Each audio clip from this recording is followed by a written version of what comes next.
welcome. So my name is Lauren Beal. We'll do introductions in just a moment, but I have the pleasure today of introducing this webinar and then kicking it off to my wonderful colleagues who will be really running the content and the meat of today's webinar. The purpose of this webinar is to really just provide you with some overarching tips and tricks to really start the school year strong. There's so much unknown, and many of your districts have very different models that the fall will look like, and we just want to support you regardless of how that looks. So with that being said, I'd like to just introduce the team that will be presenting content today. As I said, am Lauren Beal, and I supervise the curriculum and instruction team at IU13, and then I'll kick it off to my colleague, Terry. Hi, I'm Terry Lewis. I'm a Curriculum and Instruction Specialist for the TLC team at IU13. Hi, everybody. I'm Jen Bean, and I'm a Literacy Consultant and ELD Coordinator here at IU13. Good afternoon, everyone. My name is Toni Martindale, and I am a Teaching and Learning Consultant at IU13.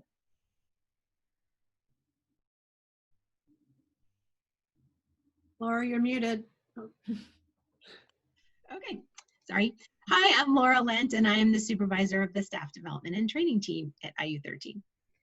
If at any point during the webinar you have a question, you are more than welcome to type it in the chat. There's plenty of us to moderate the chat, or you're welcome to unmute yourself and ask a question or raise your hand with the emojis in the participant feature. So here we go. Toni. Thanks, Lauren. I have to remember to unmute myself. My goodness, after 5 months of doing this, you'd think I'd have that down. So we're really excited to be here with you. And at the end of our hour, we really hope that you have a strong understanding of how to prioritize your curriculum to minimize the effects of COVID closures.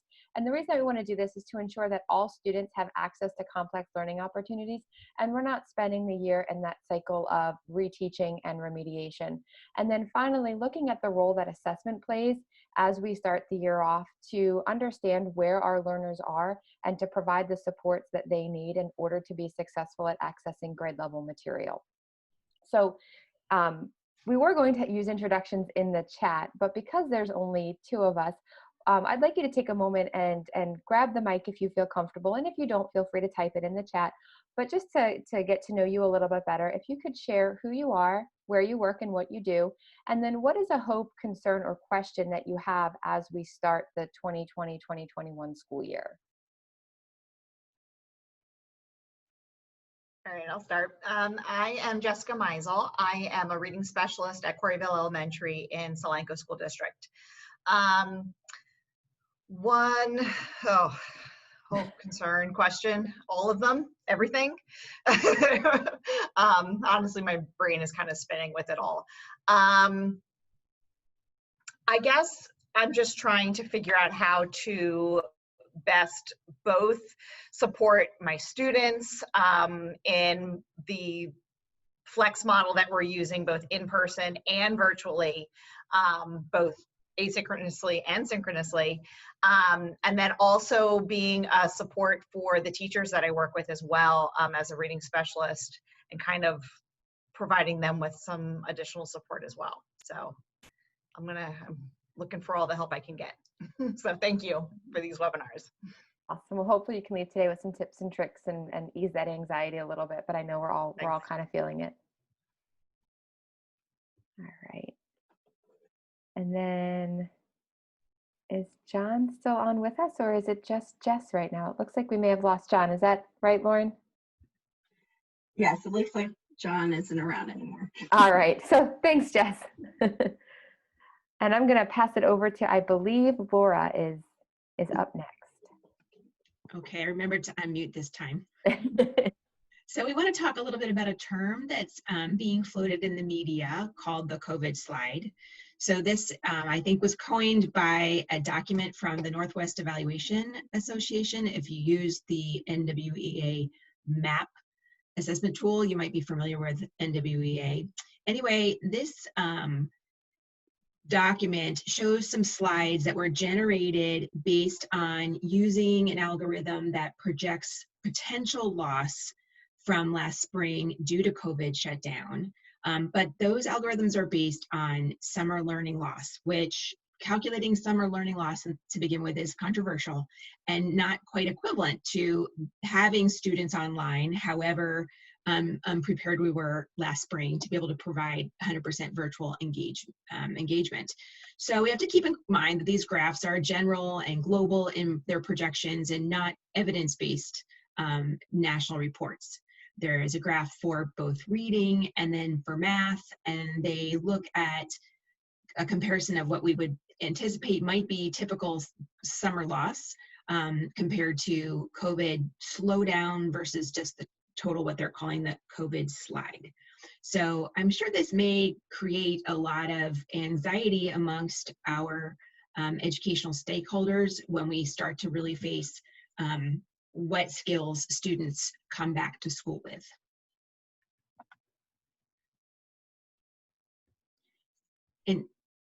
And so looking at these projections, you may think that one of the first things you need to do is to spend the first marking period reviewing and reteaching the content the students missed. Let's take them back to last year and get the things covered that weren't covered.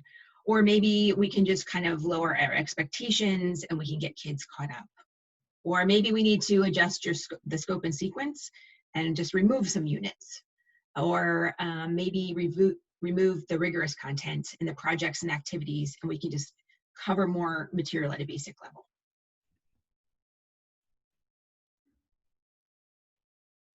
One of the things that we need to be really cautious of is that if we go into the school year with this kind of deficit thinking and thinking that we need to lower our expectations or remove rigorous learning opportunities, when we look at that through the equity lens, what will happen then is that we'll just widen that gap even further. So those students who fell behind will continue to be behind their peers, and we'll see that opportunity gap kind of widen. There was a really interesting study done by an organization, TNTP, and they do a lot of work around promoting equity in schools and doing some research around equitable practices, equitable instructional practices. And one of the things that they found in particular is that Black students, students of color, students coming from a background of poverty or English language learners in a typical classroom prior to the COVID crisis would spend over 500 hours in a typical school year having learning opportunities that were beneath their grade level, so not having access to rigorous content. And so if we continue that moving forward, we're really going to have an equity issue in our schools. So what we need to do is start to shift that mindset a little bit and start to consider how can we move away from this deficit viewpoint and start to think about how can we acknowledge where our students are in the learning process and accelerate student learning to get them caught up and not just go back and get caught up in that cycle of remediating and reteaching. So then we need to think about how we are going to know where our students are. So we're thinking about starting the year strong with the content that we would normally teach at the beginning of the year. We need to think about what are the prerequisite skills my students need to be successful with these first few units of instruction. We're not going to go back and think about, what did my students know or not know at the end of last year, because that's over. So now we're thinking about, based on what I'm going to teach now, what do my students need or what do they already know? So we can use different data sources, and there are 3 types of data. This is probably a review for many of you, but if you could open that link, Lauren, that would be great. So we don't have our summative assessment data that we might normally have at this time of year from last spring. So we don't have our PSSA results. We don't have maybe our end of the year Cadence results and things like that. So we need to think about to assess our students for instruction that is going to come at the beginning of the year. What can we use as pre-assessments for learning, right? So we're thinking about programs or materials that we already have, like a reading program or a math program or curriculum. Are there any assessments that are already there as pre-assessments at the beginning of a unit? We can start with that. How can we find out where our students are? What formative assessments can we use to help figure out where our students are and where those gaps are with the content we're about to teach, and not worry about those summative assessments that we don't have that may or may not have been helpful in grouping our students or thinking about what their strengths and needs were.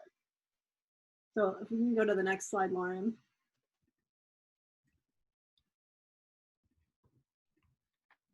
So again, that same resource that Tony was referencing earlier, the TNTP, they talked about thinking about what are those tips for diagnosing unfinished learning. And the first one was, just as I mentioned, what are those materials that we already have in place based on the curriculum materials that we are using? So can we use any of those to determine where students are? And then prioritizing which skills are really important to diagnose. So for example, you know, do we have access to our Dibbles data or Acadian's data or something like that at the beginning of the year? Because those foundational skills are really important if we know where students are. Achieve the Core has some really nice diagnostic assessments that you could use for reading and math that are focused on particular units. So that might be able to give you some more information in a fairly efficient manner. We don't want to spend a lot of time. Well, we may not even have a lot of time with our students in school, right? So how can we best use that time to get information efficiently? Maybe we can be using something like a spelling inventory or a text meta analysis prompt that can give us a lot of information at one time that we can analyze using rubrics or other tools. And then finally, we can just go back one for a second. Thank you. Finally, we can also think about what can we give the students to do at home. So a writing prompt or something like that. Even if they're home, they can still complete that activity and send it back to us, and we can use that information to start looking for students' needs that are going to be important just as we are beginning the content of this year. Okay. And then once we have that information, then we need to, and start our instruction, we need to monitor student progress throughout. So we need to use those formative assessments to figure out where students are and then where to move next instructionally. I can just chime in for a minute. I was in a webinar this morning that was specifically on updates to PDE's SAS website. And they have some amazing assessment builder tools that they have really vetted and revised that are user-friendly and allow you to create assessments specifically aligned to Pennsylvania standards and eligible content. So I feel like I always need to share that, because as we're really trying to produce these high quality assessments, whether they're formative, summative, or diagnostic, there's some really great free resources out there provided by PDE that are aligned to our standards. Okay.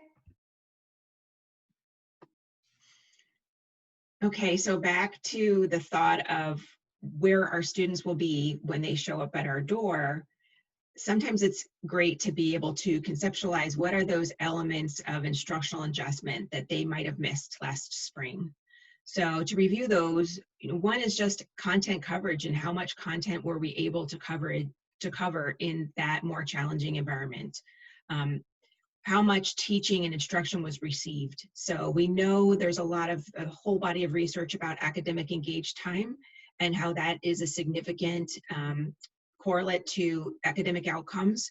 So how much academic engaged time did students really get in the spring, as well as at what level of instruction was being provided? Was it advancing the curriculum, or were we reviewing?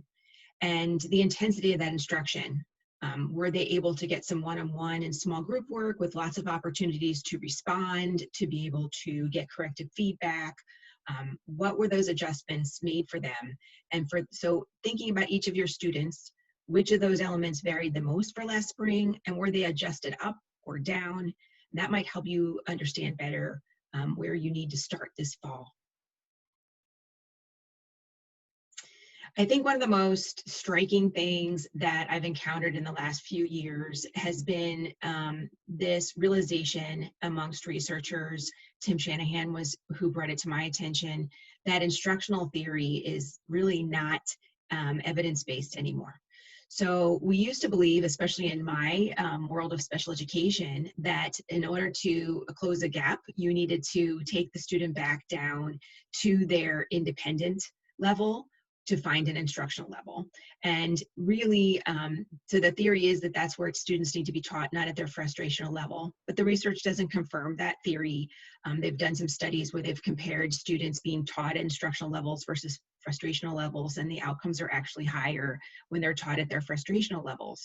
And so learning really requires students to confront that new information and also the frustration that goes along with that process in order for them to be able to use all of their cognitive power to get that information into their long-term memory. Oftentimes our estimates of those different levels are a little too easy, especially the estimates of what we think are frustrational level. And so when we minimize teaching, that's minimize learning. I can tell you that the effect size, the last time it was measured in a meta-analysis of special education, is actually negative 0.12. And so by doing this kind of going back to instructional level, we actually have minimized the outcomes of those students. So we definitely don't want to do that. But to be able to work with students at their frustrational level, trust becomes an instructional variable. And so we're really going to, before kids struggle in front of you, they're going to need first to trust that you have their best interest in mind. That can be formed through relationship building activities, and instructionally it can be built by providing differentiation, scaffolding, encouragement, and repetition. So I know that differentiation can often be a term that has really negative connotations for teachers. For however we've rolled out our differentiated instruction initiatives in the past, it seems to be one of the ones that causes the most eye rolling now. I think of differentiation in a kind of a different way than in the past models that we've looked at, such as Tomlinson's models that really require a lot of additional prep time. I look at differentiation versus the instructional hierarchy, where we are looking at the same standard to be taught for all the students, but we're looking at what level of performance of that standard each student is on. So if I'm teaching phonemic awareness, do I have a group of kids who are still at the acquisition level versus I have another group of kids that has acquired the skills, and on a good day they perform them, but they really need to be working on their automaticity in those skills? Or do I have a group of kids that are pretty automatic, but they apply the same phonemic awareness rules everywhere, and they don't know where to and not to apply those, and they need to be able to have some discrimination training? Or do I have some kids that are ready to do some adaptation and move forward cognitively for higher order thinking in that particular domain? So I would encourage you to think about this hierarchy for differentiation so that you don't have to pedal back to lower instructional levels. We have a nice handout that's linked right there in the title. Thanks, Lauren. This comes from Intervention Central, and it gives some further explanation about each of those levels and what you'd be looking for and what strategies might be effective at each of those hierarchy levels.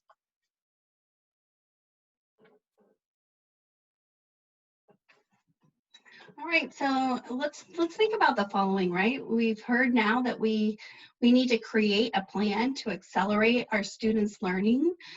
We've heard, based on what my colleagues have said, that the type of planning that we had done in the past to differentiate for students isn't working and really will only widen the gap. So we need to think about, what challenges should we be anticipating in order to accelerate our students' learning. So let's think about prioritizing for all of our learners. All right, so what recommendations do we have for accelerating the students' learning? Well, we have to have staff and teachers who know how to prioritize the most critical prerequisite skills and knowledge within their subject, right? They have to really know their craft well, and then they have to plan an approach to diagnosing the students' unfinished learning that Laura and both Terry have eloquently discussed in the previous slides, right? They need to have those diagnostic tools and find out exactly where those students are.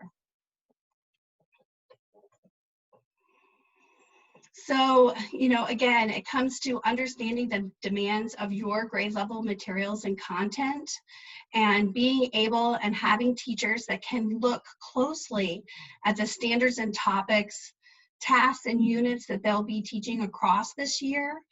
And then really looking at what the critical prerequisite skills are and the types of knowledge skills that students will need in order to successfully encounter this year's current skills and sequence. And then we need to plan an approach to diagnosing that unfinished learning. Again, you just heard some different plans and strategies for that. We want to make sure that, you know, we're not spending weeks assessing our students, and that we actually get teachers quick, actionable information that they can go with right away, right?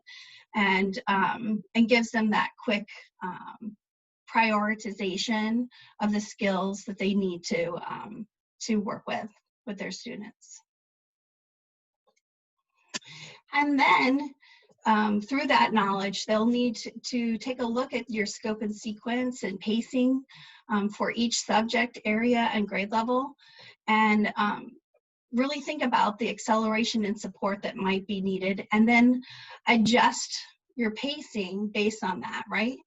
And so you would want teachers to be able to take a look at the scope and sequence for the year, and then think about where they may proactively need to embed different types of diagnostic assessments throughout the year in order to find out quickly what supports needs to be added in order to tackle this year's current topics and skills. So therefore, if we're going to continue with our curriculum and accelerate our curriculum, students might need some scaffolds, right? So they are not going to be able to do everything independently, especially if they have gaps. Laura talked a little bit about building trust, which is going to be really important when students struggle. They need to know that people are there to support them. So we also want to provide some scaffolding to help support them. So we want to think of scaffolding as a building and repair, right? So it's temporary. We're just helping the students until they don't need that support any longer, and then we remove it, right? So the teacher has to plan for that temporary and adjustable support. And it's really especially helpful when the teaching is new content or strategies with multiple steps. So there are two critical elements to scaffolding. The first is modeling. So especially when students don't have background knowledge, we can build some background knowledge. We want to break down or chunk tasks to into manageable parts and provide explicit instruction for each of those parts. And then we want to work from concrete to representational before abstract conceptualization. And practice is really important as well. So we want to continue that I do, we do, you do model when we're teaching new content, right? So we need guided practice, and we need corrective feedback. So we want to make sure that students aren't learning incorrect information and then putting that into their long-term memory, right? So as soon as the students make an error, we want to correct that so that's what goes into their long-term memory. And then we want to use prompts and cues to help our students, but again, then make sure that those fade as the students don't need them anymore, so we can increase fluency and automaticity. So there are several scaffolding strategies. We've linked this Edutopia article on the last slide, but these are just a few ways to scaffold for your students. First being show and tell. So that's the modeling aspect. So thinking aloud for our students, modeling for them, maybe doing fishbowl activities so that they can see what the practice looks like when other students are employing it correctly. Number two, tapping into prior knowledge, building that prior knowledge for students. Giving time to talk, so the opportunities for students to talk to one another. And I know in a virtual environment, we can use things like breakout rooms or other electronic activities to help students have opportunities to talk to one another. Pre-teaching vocabulary. This is important when we're teaching a new concept or reading a new text, but being very intentional about which words we're teaching, like especially words that the author would assume the students already know. So there's not any extra supports like bold-faced words or pictures or graphs to go with it or definitions embedded with context. So we need to be careful and identify that vocabulary that's going to be important to understanding the text or the topic, and do some pre-teaching. Use of visual aids, so graphic organizers, anchor charts, or any other types of visuals that might help students, especially in multi-step processes, that they have the steps to refer back to. And then pause, ask questions, pause, review is a nice strategy in which you introduce a concept, so you're chunking your instruction, you introduce something, you pause and allow students to process. Sometimes we're at a very fast pace and we don't allow students to process. And then ask a question. And then we have to remember that pause again. So that we've all heard about wait time and the use of wait time, right? But asking question, pausing, allowing for students to process and think, and then respond, and then review. So if, based on their answers, Phil and William calls these hinge questions. So once we introduce a question, if students aren't successful in answering that, then how are we going to change our instruction to continue to move forward? There's another link there. If you can link, Lauren, if you could open this. This is another resource specifically for scaffolding complex text. It talks about the difference between front-end scaffolding and back-end scaffolding. And front-end scaffolding is that previewing, building vocabulary before they read the text, but there are so many other ways to scaffold even during reading the text. So providing graphic organizers that have some prompts already on them, or providing other cue cards or things like that to help students. What you probably noticed in both this document and the list that we were just looking at is none of them say anything about watering down the curriculum or choosing a text that's at a lower grade level, those types of things, because that would not be scaffolding, right? We want to keep the same content, the same standards, and help students be successful with those rather than watering down, which, as Tony mentioned, was just continue to increase that learning gap. So to kind of wrap things up before we get into your questions, there's a lot of research that's been done and we have a lot of models to follow. And one that's been really interesting to read about is what happened during the aftermath of Hurricane Katrina when schools were shut down for long periods of time. We have that data and we've been able to follow those students to know what works and what doesn't work. So a lot of the research that we followed is based on following those students. And the bottom line is when students were out of school for 6 months to a year, if they came back and the teacher started where they had left off, those poor students never attained their lifelong goals, things like going to college, career paths that they were interested in, because they never got that grade level content. And so I hope that came across very clear in this webinar about the importance of starting the year on grade level content. And my colleagues did such a wonderful job of providing practical strategies to do that so that students are still successful even with that grade level content and that content that may have missed. The other important piece to mention is that not all kids have significant loss, like Laura said at the very beginning. When we think about that COVID slide, you're going to have students come in that haven't missed a beat. They've actually had a really good experience over the spring. And so the need for these differentiation strategies is going to be to a level that we've never used before. And so I hope that came through clear. But please know that there are many other supports for you beyond this webinar. We have really tried as a team of not only TAC, but also of teaching and learning consultants to provide you with a wealth of resources and webinars and online tutorials to really help you start strong. Hopefully you found our e-learning toolkit, and that's how you got the link to today's webinar. But if you go to the IU13's website, we have curated, and this actually began back when the school closures began. So this is several months of hard work and curation, but we have quite a robust e-learning toolkit to support you this fall. When you join the e-learning toolkit by just accessing it from our IU13's webpage, you'll notice on the left, we have a whole slew of different resources, whether you're looking for English language learner resources, gifted learner resources, teacher support guides, or what you are in right now, which is a webinar of professional development. So I'm going to click on that section for a second just to show you some additional webinars. We are really trying to host quite a few. So you'll see a calendar of upcoming webinars. We have continued webinars on starting strong, but specific for content areas. You'll also find every webinar that we're hosting that we're calling Starting Strong is also being recorded so that we have a robust video library for you to reference after today's webinar. And we please encourage you to share these with colleagues. We found that our in-person attendance isn't quite as great as our recordings, but that's fine. They're here for your convenience. So with that being said, I do have one other slide I'd like to show you, and then we'll open it up to questions. We've covered a ton of resources and shared a ton of resources over the course of the last half hour. We will share this slide deck when we share the recording on the e-learning toolkit I just shared with you. And so you'll have hyperlinks to all of the different research reports and all of the different specific teacher resources that we shared throughout the webinar.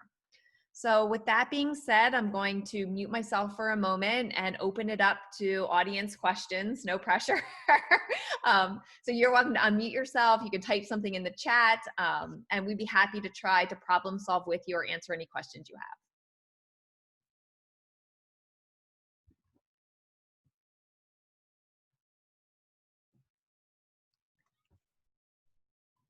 I don't think I have any questions at this time. That was really, really helpful. Thank you. And I look forward to using, my question that I was thinking of was if we would have access to the different links and to the PowerPoint. So I'm looking forward to going back and looking at that again. So thank you. So I will open it up to any of my colleagues. Any last minute advice, tips, tricks, things you'd like to just share before we wrap up today's webinar?